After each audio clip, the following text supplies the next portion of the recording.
قسم اٹھا کے ابراہیم علیہ السلام نے کہا، قسم اٹھائی اکیلے ابراہیم علیہ السلام بتل رہا ہے، فرمایا مجھے اللہ کی قسم ہے لا عقیدن لا اصنامکم، آج میں تمہارے بتوں کے خلاف کی تدبیر ضرور کروں گا۔ میں نے بھی ایک پلان بنایا ہوا ہے، میں نے بھی ایک تدبیر سوچی ہوئی ہے، میں نے بھی ایک طریقہ بنایا ہوا ہے، میں منتظر تھا کہ وہ وقت آئے تو جب یار کے نام پہ ہر بھی جان کی بازی لگائے، ہم بھی بازی لگائے، ہم بھی کام کریں۔ اقبال ایسا تو نہیں کہتا تیرے کعبے کو زمینوں سے بسایا ہم نے، تیرے قرآن کو سینوں سے لگایا ہم نے، تیرے نام پہ تلوار اٹھائی ہم نے، بات جو بگڑی ہوئی تھی وہ بنائی ہم نے پھر زندہ کیا واپس لگائے راہ کو، ہم نے پھر زندہ کیا تذکرائے جسداں کو۔ فرمایا جب لوگ بتوں کی عبادت کر رہے تھے ہم نے اس وقت تذکرائے جسداں کو زندہ کیا، جب لوگ بت پرستی کر رہے تھے ہم نے اس وقت اللہ کی توحید کا نعرہ لگایا، جب لوگ بتوں کے سامنے سے جھکا رہے تھے ہم نے اس وقت لا الہ الا اللہ کا اعلان کیا، ہم نے پھر ٹھنڈا کیا آتش کا دائرہ کو، ہم نے پھر زندہ کیا تذکرائے جسداں کو۔ پھر بھی ہم سے ملا ہے کہ ہم وفادار نہیں، اگر ہم وفادار نہیں تو بھی تو دلدار نہیں، وہ بھی تو دلدار نہیں۔ یہ بات کرے تو اقبال کرے، جب اتنی بات کی نا تو پھر آج کے دور کے لوگوں کا حال جب اقبال نے دیکھا کہ یہ بدبخت تو کرتار کو بارڈر بھی کھول دے، یہ تو اسلام آباد کے مندر کی منصوبیاں بھی دے دے، اور پھر یہ تو جناب مندر کی فضیلت کے اسمبلی ہال میں تقریریں بھی کریں گے۔ ظلم اور ظلم یہ ہوتا ہے کہ جب یہ باتیں سنتے ہیں تو اللہ کی عزت کی قسم اندر سے زمین کہتا ہے کہ تم کیا کر رہے ہو؟ کیونکہ کھاتے پاکستان کا ہو تعریف مندر کی کرتے ہو، کھاتے پاکستان کا ہو کلمہ رسول اللہ کا پڑھتے ہو، اور تعریفیں تم مندروں کی کرتے ہو، اور مندروں کے بنانے پر قبیلے دیتے ہو، اور پھر کہتے ہو جناب کہ جتنے بھی مذاہب ہیں کسی مذہب کو کسی پر فوقیت حاصل نہیں، جب فوقیت حاصل نہیں ہے تو پھر کلمہ پڑھنے کی تمہیں کیا ضرورت ہے؟ تم بھی کوئی اور مذہب قبول کر لو، کسی مذہب کو دوسرے مذہب پہ فوقیت حاصل نہیں۔ بوڑھے ہو گئے اٹھال سفید ہوتے ہیں، اب تک تمہیں سمجھ نہیں آئی کہ اللہ رب العالمین نے اسلام کو غلبہ دیا ہے۔ میرے رب کا قرآن کہتا ہے ان الدین عند اللہ الاسلام، اگر اللہ کے ہاں کو پسندیدہ دین ہے تو وہ فقط دین اسلام۔ اللہ کا قرآن کہتا ہے کہ پسندیدہ دین اسلام ہے، اور تم کہتے ہو کہ کسی مذہب کو کسی دوسرے مذہب کا فوقیت حاصل نہیں ہے۔ ہمارا کھاتے ہو، ہمارے ٹیکسوں کے پیسوں سے تنخواہیں لیتے ہو، ہمارے پیسوں سے ملباسیاں اور عیاشیاں کرتے ہو، اور پھر ہٹ کر اسلام پر پہنچتے ہو اور اسلام پر باتیں کرتے ہو، کہتے ہو کسی مذہب کو کسی مذہب پر فوقیت حاصل نہیں ہے۔ اگر فوقیت حاصل نہیں ہے تو بتاؤ مجھے ابراہیم علیہ السلام کو بت توڑنے کی کیا ضرورت؟ اللہ کے نبی نے بت توڑ کے بتا دیا کہ توحید کے ماننے والے وہی ہوتے ہیں جو بت شکن ہوتے ہیں، بت بنانے والے اللہ کے ماننے والے نہیں ہو سکتے، اور بت کو توڑنے والے جو ہوتے ہیں وہ اللہ کی توحید کے پرچار کرنے والے اور توحید کا پرچم بلند کرنے والے۔ مسلمان بت توڑنے کے لیے پیدا ہوا ہے، بت بنانے کے لیے پیدا نہیں ہوا۔ مسلمان بت شکن ہوتا ہے، بت کر نہیں ہوتا۔ جو بت کر ہوتا ہے وہ رب کا منکر ہوتا ہے، اور جو بت شکن ہوتا ہے وہی اللہ کی توحید اور وحدانیت پر ایمان نہ دیتا ہے۔ 1,24,000 کم و بیش انبیاء جو دین لے کے آئے، جو سبق ہمیں انہوں نے دیا تو کئی سبق تھا، کئی دین تھا کہ تو بتوں کی عبادت کے لیے نہیں پیدا ہوا، تو ایک اللہ وحدہ اللہ شریک کی عبادت کے لیے پیدا ہوا۔ ہم اللہ کی عبادت کے لیے پیدا ہوئے ہیں، بتوں کی عبادت کے لیے نہیں پیدا ہوئے، مندروں میں گھنٹیاں بجانے کے لیے نہیں پیدا ہوئے، یا بت بنانے کے لیے یا مندر بنانے کے لیے نہیں پیدا ہوئے۔ کچھ تو خیال کرو، کچھ تو حیا کرو، کیا کس طرف جا رہے ہو؟ تم کیا کر رہے ہو؟ ملک پاکستان کو کس طرف لے کے جا رہے ہو؟ کیوں لوگوں کو ظالموں تم گمراہ کرتے ہو، اور پھر اس کی فضیلت پر تقریریں بھی کرتے ہو، اس کے فضائل بھی سناتے ہو۔ فضائل سنانے کا شوق ہے تو میرے نبی کے فضائل سنا، فضائل سنانے کا شوق ہے تو میرے نبی کے صحابہ کے تذکرے سنا، اگر فضائل سنانے کا شوق ہے تو میرے نبی کی آل کے تذکرے سنا، اللہ کے قرآن کی باتیں سنا۔ تم یہ کہاں سے لے آئے ہو کہ جناب کا تم مندر بنا رہے ہو اور مندر پہ پھر فضائل سنا رہے ہو؟ ایسی باتیں نہ کرو، ورنہ وہ وقت دور نہیں ہے، میرے رب کی ذات سے بڑی بے آواز ہے۔ کیونکہ ٹکر نہ لے نبی کی شریعت سے گاؤ کر دوزخ میں ڈالتی ہے یہ ٹھوکر نبی کی. یہ دین کی ایک پٹھار مجھے تباہ کر کے رکھ دے گی، برباد کر کے رکھ دے گی، اور تیرا نام و نشان بھی مٹ جائے گا. نمرود پر آج دنیا نام کیوں کرتی ہے؟ اس نے دین سے ٹکر لی، اس نے بت پرستی کو رواج دیا. فرعون کا دنیا نام کیوں کرتی ہے؟ اس نے بت پرستی کو رواج دیا. اور جناب وقت نصر پر دنیا نام کیوں کرتی ہے؟ اس نے بت پرستی کو رواج دیا، اس نے مندر بنانے کا رواج دیا. اور جن لوگوں نے ان بتوں کو توڑا، ان بتوں کے خلاف الہی کلمت اللہ کو بلند کیا، زمانہ آج بھی انہیں سلام کرتا ہے، دنیا آج بھی انہیں سلام کرتا ہے، اور ان کا نام لے لے کے لوگوں کا سینہ ٹوٹتا ہے اور لوگ جیتے ہیں. کہ میں عرض میں کر رہا تھا کہ اللہ کے نبی ابراہیم علیہ السلام فرمانے لگے واللہ ہے، مجھے اللہ کی عزت کی قسم ہے، لا اعیدن اصنامکم بعد ان تولوا مدبرین، فرمایا تمہارے واپس آنے سے پہلے میں تمہارے بتوں کے خلاف تدبیر کروں گا، میں کوئی طریقہ کروں گا. پھر آپ نے کیا طریقہ کیا؟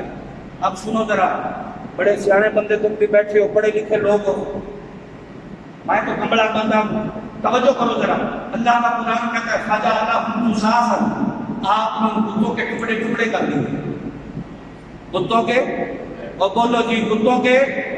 تم بھی قربانی دینے والے ہو نا جی، عید قربان پر پھر تو قربانی کے بکرے چھترے کے ساتھ سلفیاں بھی بناتے ہو، اپنے اس بیل کے ساتھ سلفیاں بھی بناتے ہو، فیس بک پہ بھی لگاتے ہو جناب، اور جو اونٹ لے لیتا ہے پورے شہر کے بازار میں بھی گھماتا ہے وہ فلاں صاحب نے یہ اونٹ لیا ہے جی، اتنے جانوروں کی قربانیاں کی ہیں جی. سویرے میڈیا پر خبریں بھی دیتی ہو، یہ قربانی سنت کس کی ہے؟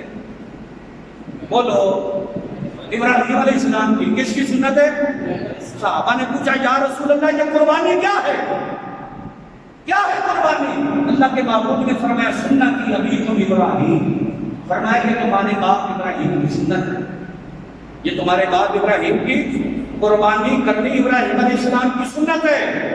اور بتوں کو توڑنا، فَجَعَلَهُمْ جُذَاذًا، آپ نے ان بتوں کے ٹکڑے ٹکڑے کر دیے. تو سب سے بڑا بتخانہ تھا، اس کی چابیاں دی، بت خانے میں چلے گئے، دیکھا ان کے سامنے کھانے پڑے ہیں، کپڑے پڑے ہیں، فرمایا وہ کھاؤ. اب وہ کیسے بولے؟ وہ فرمایا کہ اتنا مال پڑا کھاتے کیوں نہیں؟ وہ بولتے نہیں.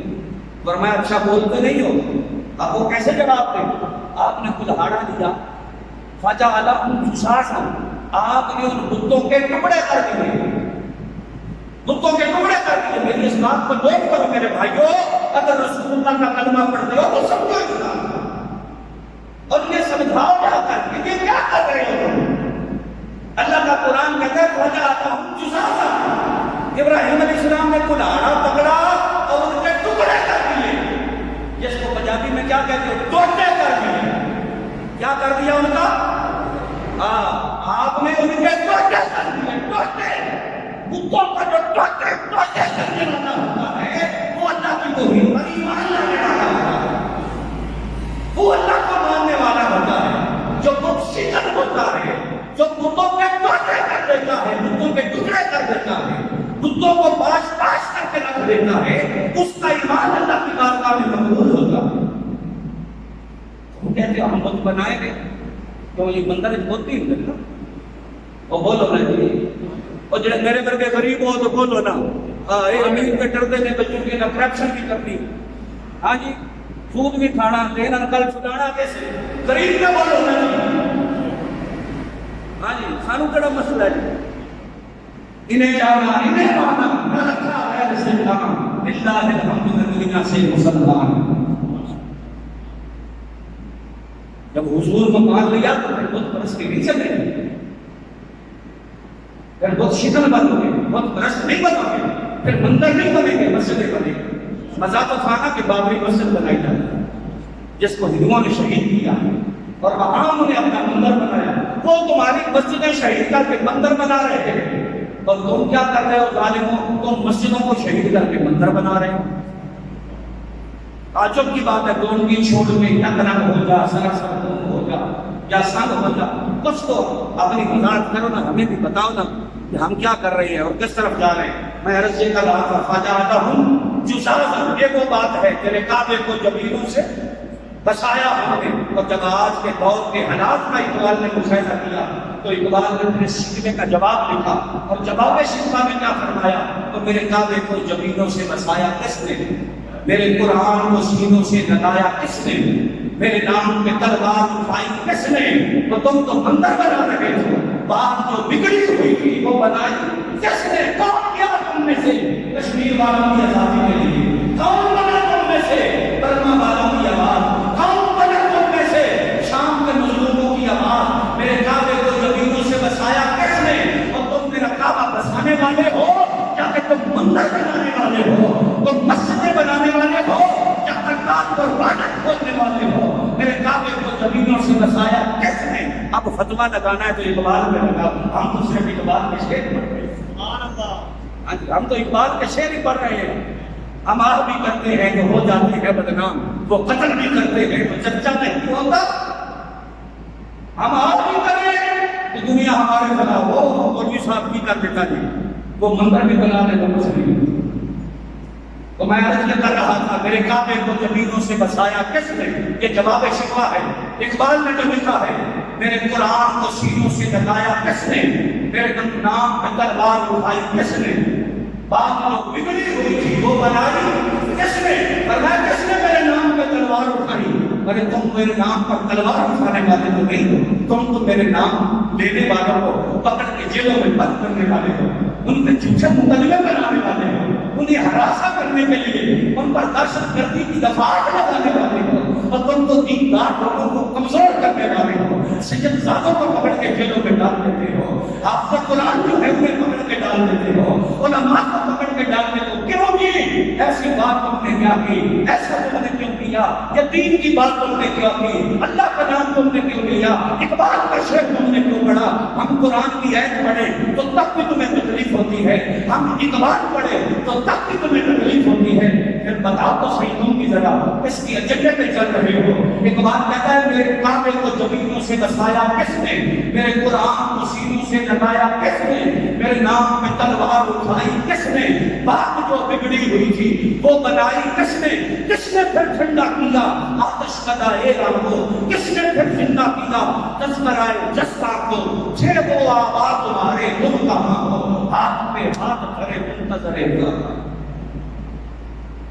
ارے تم کو ہاتھوں پہ ہاتھ کر کے بیٹھے ہوئے, وہ اور لوگ تھے جو یہ کر گئے, وہ اور لوگ تھے جو یہ کر گئے, اور جنہوں نے یہ کر کے دکھا دیا. تو میں عرض یہ کر رہا تھا کہ خواجہ اللہ 17واں سپارہ سورہ انبیاء, خواجہ اللہ جزازن. ابراہیم علیہ السلام نے کیا کر دیا بتوں کے؟ گل والے کو بلواڑی ضروری نہ تھی تاکہ غریباں دی آواز بھی کا ہٹو جائے دور. ہاں آواز جانے ساڑھی بڑی دور تک کے بات جو دل سے نکلتی ہے وہ اثر رکھتی ہے, پر نہیں طاقت پرواز بدل جاتی دور تک ہے ہماری. توجہ ذرا, خواجہ اعلیٰ جزازن. ابراہیم علیہ السلام نے کیا کر دیا بتوں کے ٹکڑے؟ نہیں جی, بڑی بڑی لکھی گل کرتے پہ ٹوٹے.